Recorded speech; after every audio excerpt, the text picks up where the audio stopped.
We are not doctors. Nothing in this podcast should be taken as medical advice. Consult your physician before starting any workout routine. This is the Martial Heart Podcast.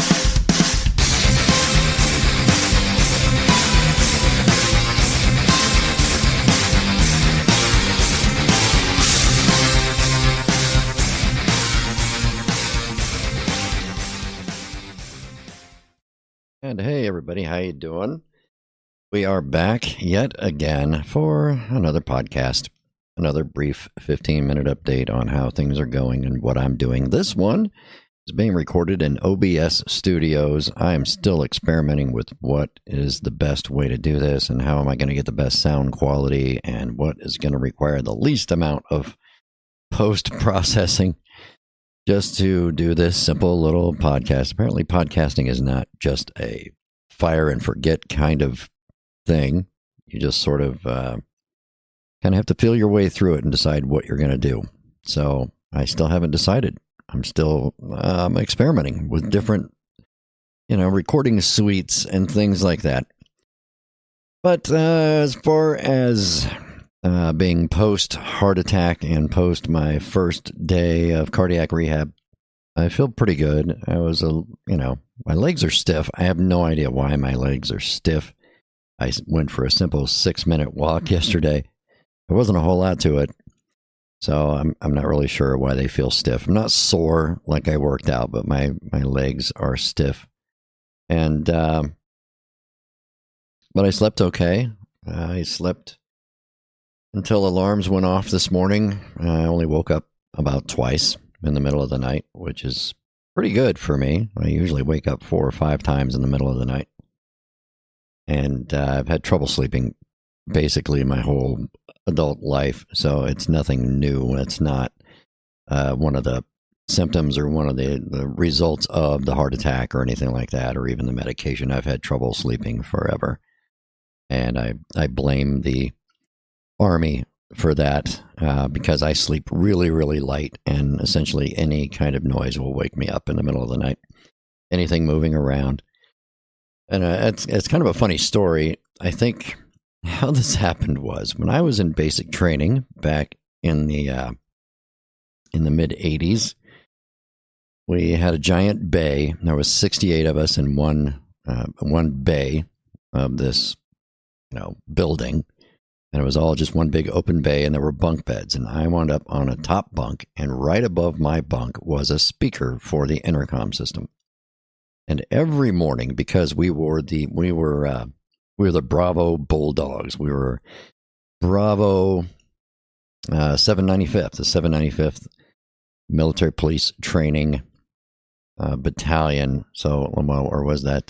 How'd that work out? We were Bravo Platoon of the 795th Training Company. So we were Bravo Bulldog 795. But the speaker that they would use to wake us up every morning was right above my bunk, right above my face, actually, just maybe 3 feet above my face. And they woke us up. Our motto was bad to the bone. We were the Bravo Bulldogs, and we were bad to the bone. So George Thorogood's Bad to the Bone woke us up every morning, blaring through those speakers.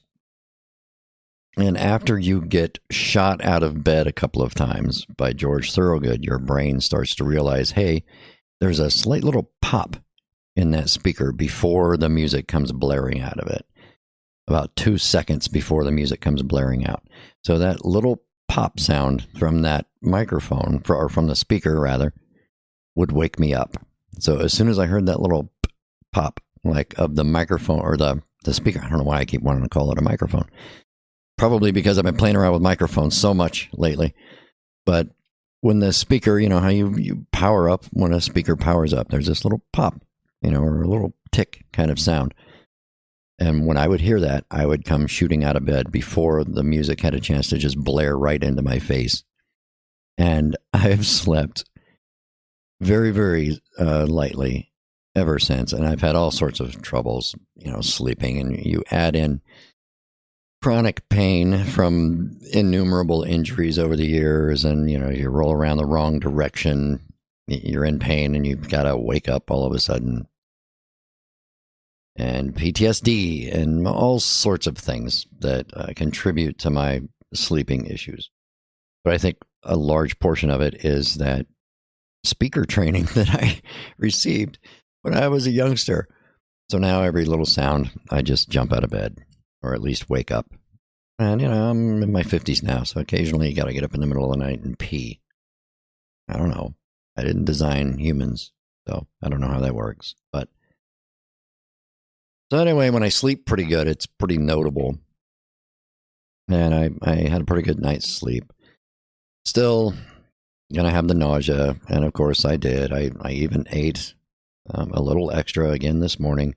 Still experimenting with that, and still have some nausea. It's not as bad as it was yesterday, but it seems the lightheadedness as well, the occasional lightheadedness, seems to correlate to the medications as well. So it's worse. It seems like it's worse within the first hour or two of taking my morning medications. And my understanding is that some of those medications will be removed over time. I won't have to take all of these forever, which is good because it gets really annoying, and hopefully I'm not sick every day for the rest of my life because I have to take these medications. But some of them are going to be changed to other meds, and some of them will be dropped off as time goes on and as my heart heals and I recover. So it's all good stuff.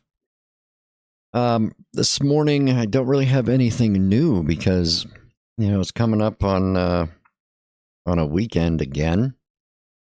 Nothing special going on this weekend. There are no holidays or anything.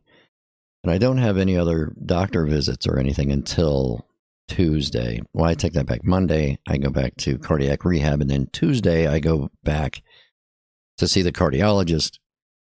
And then, more cardiac rehab will be going on. Apparently, that's 36 visits.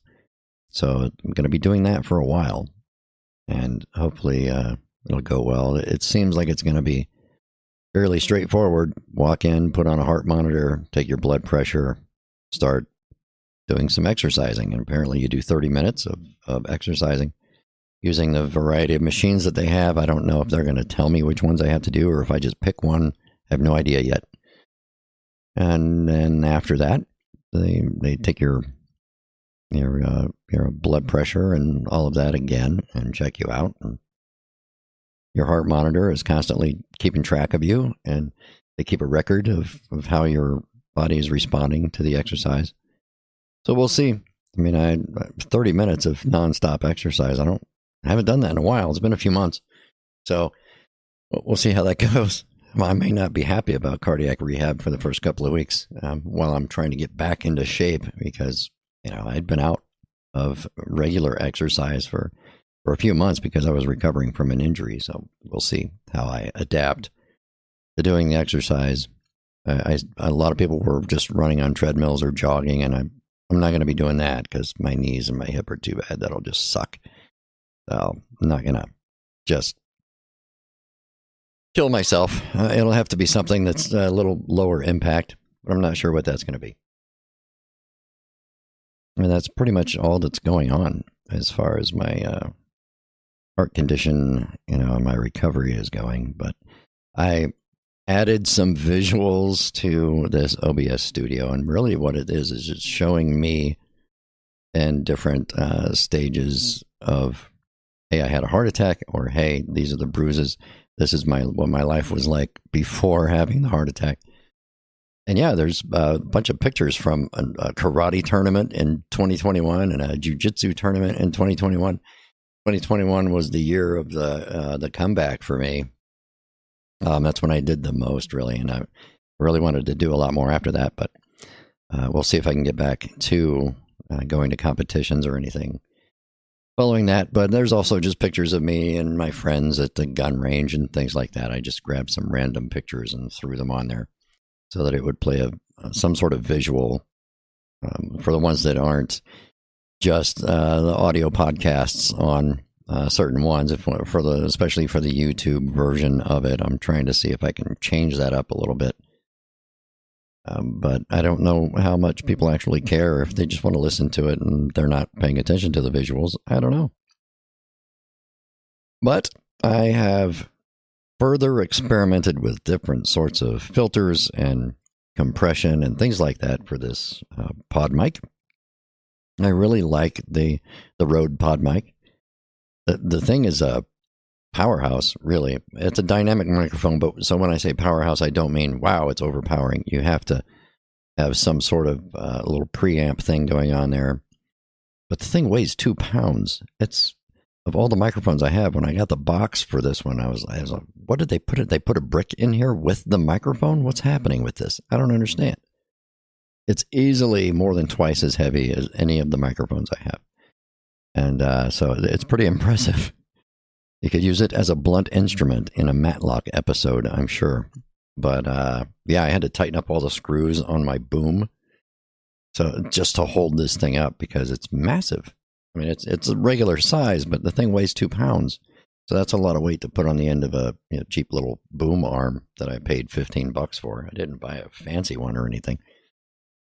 So there's a lot of tips out there of what to do with it and how to make it sound the best. And I'm having to fall somewhere in the middle because I like to be a little bit closer to the microphone, so I have to have the foam pop filter on it. A lot of people who have very fancy podcasting equipment and live streaming equipment don't have that because they can keep the microphone farther away because they're using preamps and all sorts of podcasting and live streaming gear that I'm not using. I'm just using a simple audio interface into my laptop. So I like the sound if I can leave it turned a little bit farther down and get closer to the microphone. And so that's kind of what I'm doing.